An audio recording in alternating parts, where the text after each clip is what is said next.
Hello and welcome to the south of France to the 20th Datacloud Global Congress, where I'm now joined by Matt Pullen, EVP and Managing Director for CyrusOne Europe, and Marten Bunnemann, Global CEO of E.ON Energy Infrastructure Solutions.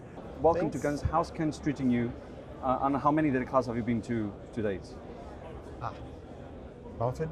For me, it's the first time, actually. I mean, I'm coming from the energy side, from the energy business, so it's my first time on the Datacloud convention. It's a great experience, a lot of growth dynamic here. Great to make a lot of contacts.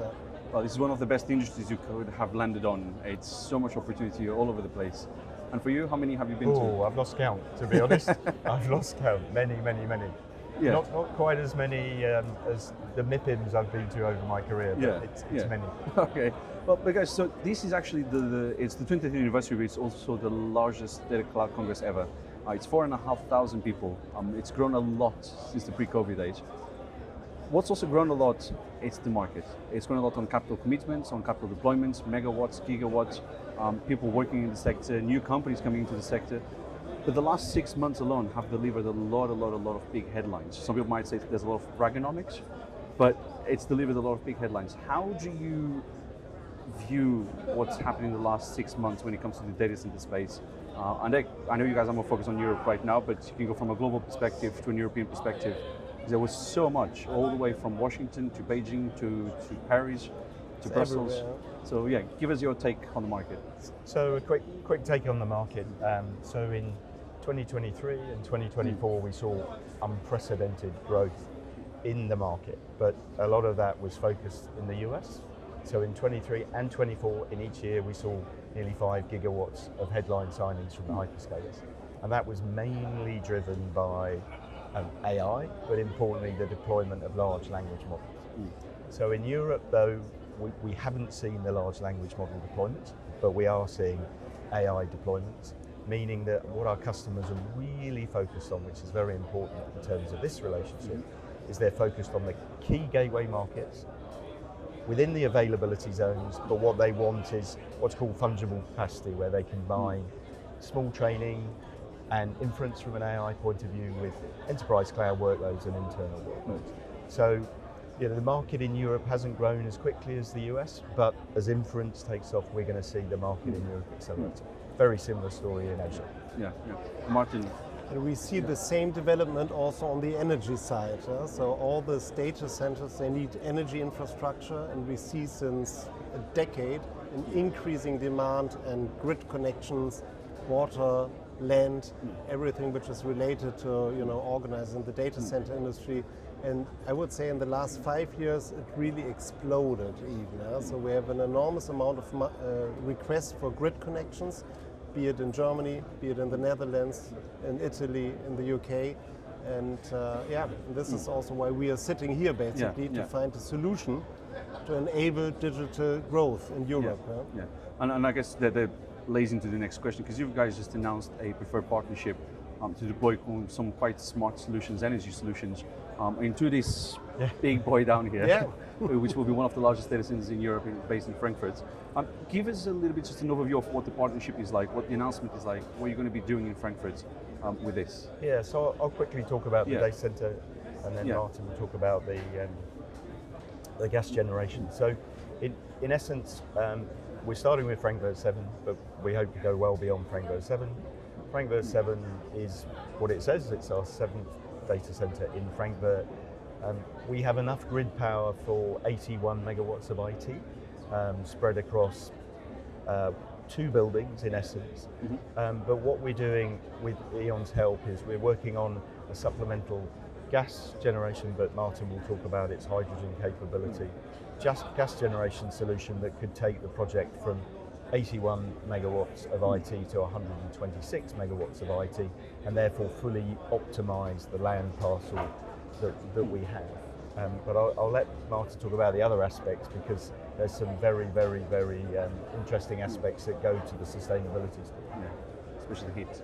Yeah. Basically, the biggest constraints for CyrusOne and also others, it's a grid connection availability. And here in the Frankfurt side, we have a grid connection, but we are now supplementing it by a local energy generation system. So we are providing additional, very reliable energy supply to CyrusOne, so that they can lift up basically their IT capacity.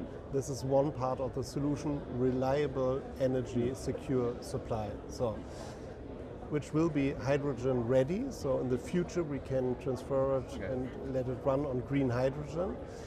And we combine it with other topics, with sustainability topics. So we use the heat which comes from the data center for two different routes.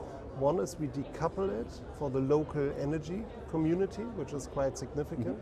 And the other we use for base load chilling. We put absorption chillers in, so we can use the waste heat for the cooling, thereby reducing the energy demand for the cooling and considerably increasing this power utilization effectiveness. So we're going below 1.2, which is a really significant advancement, making it more sustainable, making it more efficient. Yeah, so when you're looking to timelines, what's the timeline to deliver for phase one? How much will be phase one? What are we looking at in terms of deployment? So in terms of timing, we're looking to bring the first data halls online in this scheme in the middle of next year. Right. So the project is fairly quick, already underway. Yeah.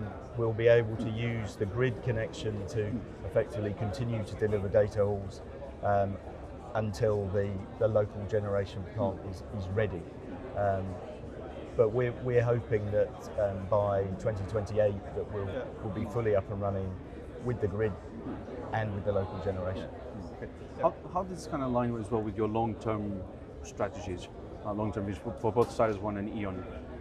Do you plan to replicate this into other markets? What's the long play for this kind of partnerships? So Martin's talked about the problems in Europe. So the problem in Europe is not generation, it's transmission.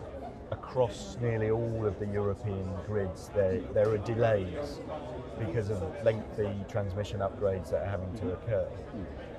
So if you went through the markets, we've talked about Frankfurt's issues with delays. The UK is going through a welcome reform, but we're seeing delays through to 2037 on new connections. 2037. Dublin's been problematic for a while now with no new connections to data centres, and the issue that you've got with firm and flex capacity, even bringing into question the guarantee of supply on existing connections. And we could go on and on. So there is huge application for this partnership across the European region, especially with E.ON's expertise in Germany, as Martin said, in the Netherlands and also the UK. So it's really exciting. Okay. And for you as well, it would be something that you can replicate into your other markets, because we are starting with Frankfurt. But this is really built this partnership to scale up, to replicate it basically, and to do it also in other European markets. We as E.ON basically cover all important European markets, and we see these constraints basically everywhere. You rarely find free grid capacity anymore, and so this decoupling of the growth from the grid constraints, I think this is really the game changer for the data center industry throughout Europe. And you enable the customer to do what's best on their premises. I mean, so far he is limited and he always has to adjust his plans to the grid connection capacity. Now it's the other way around. So he designs his data center according to its needs, and I think that will accelerate growth. For us at E.ON, this is one strategic growth pillar for sure. So for us, it's really part of our core strategy in this segment. Okay, and again, there's huge opportunities, like we were talking even just before coming on camera as well. Of course, the main word that everyone is talking about, or the main thing that everyone's talking about, it's AI. So the demand is tremendous. We're talking about doubling capacity, data center capacity almost by 2030 globally on a global scale.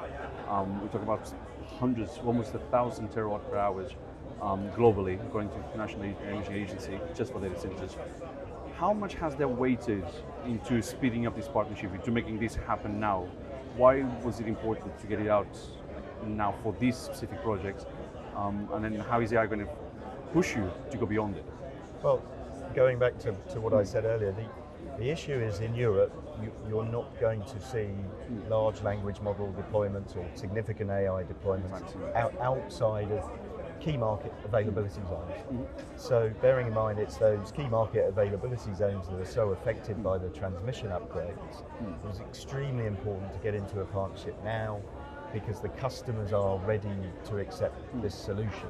And so that means that we can bridge capacity, we can enhance capacity in the very places that they want in a highly sustainable way. So we need to move fast.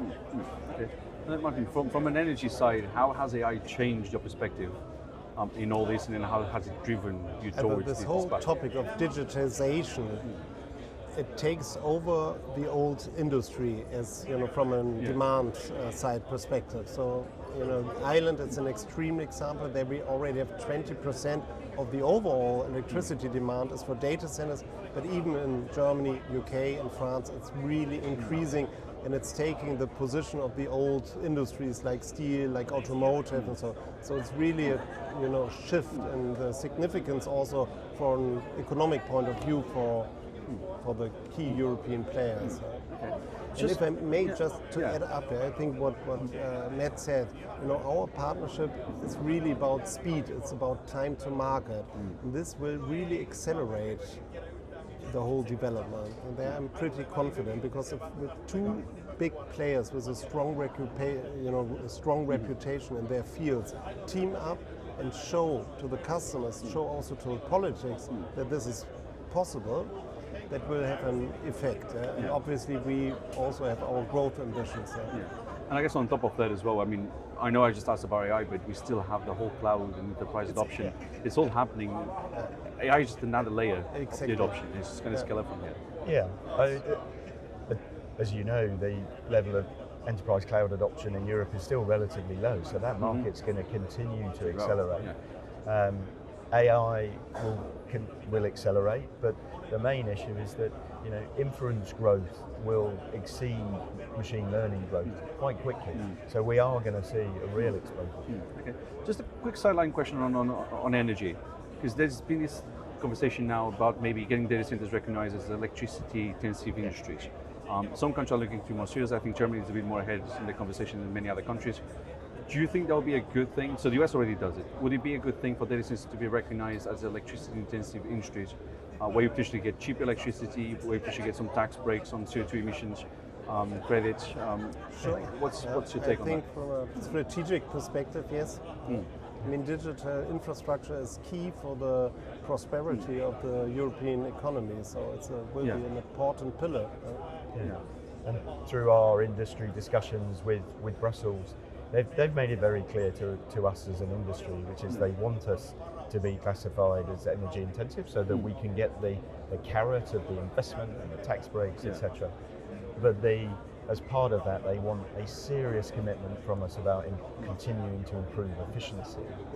And what Martin said about PUE is key. What we're doing through this partnership is ensuring highly efficient data centers, which hopefully will just accelerate the positive view of Brussels. Okay. But do you think being recognized as that, and I think what you actually said kind of answers my next question, but do you think it would be the first step to really becoming a utility kind of industry, where then you will get more regulation, but at the same time, if you get the tax breaks, maybe it is worth a bit more regulation that kind of helps the business move forward, or is that not a thing? I think, to be honest, we're going to get the regulation anyway. But what we've appealed to Brussels around is that at the end of the day, this is an industry that wants to do the right thing. And so what we've said is, let us do the right thing, because we're demonstrating we can do it on our own, so keep the legislation appropriate so that we can release resource to do the right thing, like this partnership. All right, well, bringing focus back to the partnership. So this kind of partnership that you built for Frankfurt, how is this going to change the strategy to go around and build data centers in other places? So how is this changing your view on site selection, for example, developing new data centers? How is it changing the game for CyrusOne? I think the important thing is when you look at Frankfurt 7, it's the right project at the right time in the right place. And I say that because we're part of the West Side campus redevelopment. It's 180 acres.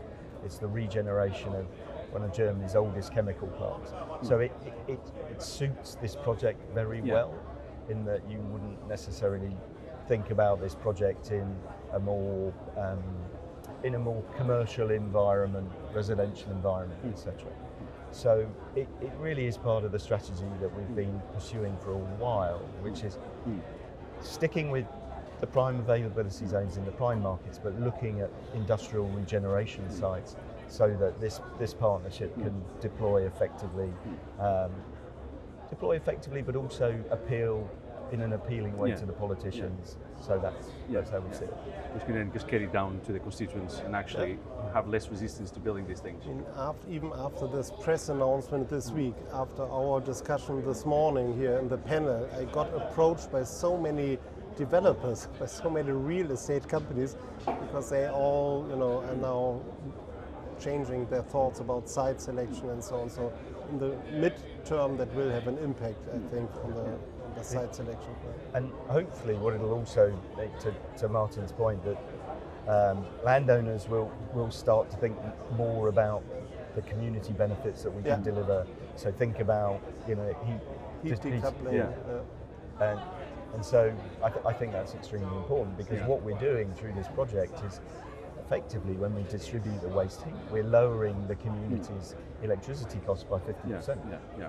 It's the philanthropic side as well of the data center, because you're not selling the heat, you're just offering it, in this case, to... It's also sold. It's also sold, okay, but it's not going to become a revenue generation for data centers, for example. Without going into the details, it's not a key driver. It's something for the local community, it's something which regulation requires, and you get a certain remuneration for it, but it's not the driver of the economics of this project. It kind of helps maintain the infrastructure that runs the heats down the pipes. On the back of this partnership, and I guess on the back of the conversations you've had this morning after your session, have you had any new ideas on how to develop this further? What's the next thing for E.ON? The next level would be to use fuel cells. It's the next technological level. We have not seen that in Europe so far, but that from an efficiency point of view, from a sustainability point of view, for a lot of reasons, that would be the next technological development, most probably, because it's very low emissions, much easier to permit, higher efficiency. So most probably in the future we will also look into this technology as part of our partnership. Okay.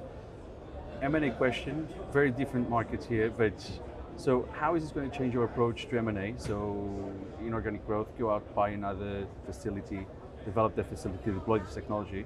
And for you, have you seen a need to go out and acquire another business to help develop this even further, what you're doing? So I'll leave that with you. You go first. My one's just a really simple comment in that, what we always struggle with is, from an M&A point of view, is having something that's accretive. And for it to be accretive, we have to see significant expansion of whatever opportunity we buy. So this partnership really helps because it enables us to densify and add capacity to opportunities. So hopefully it just makes a lot of opportunities more attractive to us. Okay. And you're going to be buying any? It will be, we have a lot of competence, capabilities in-house.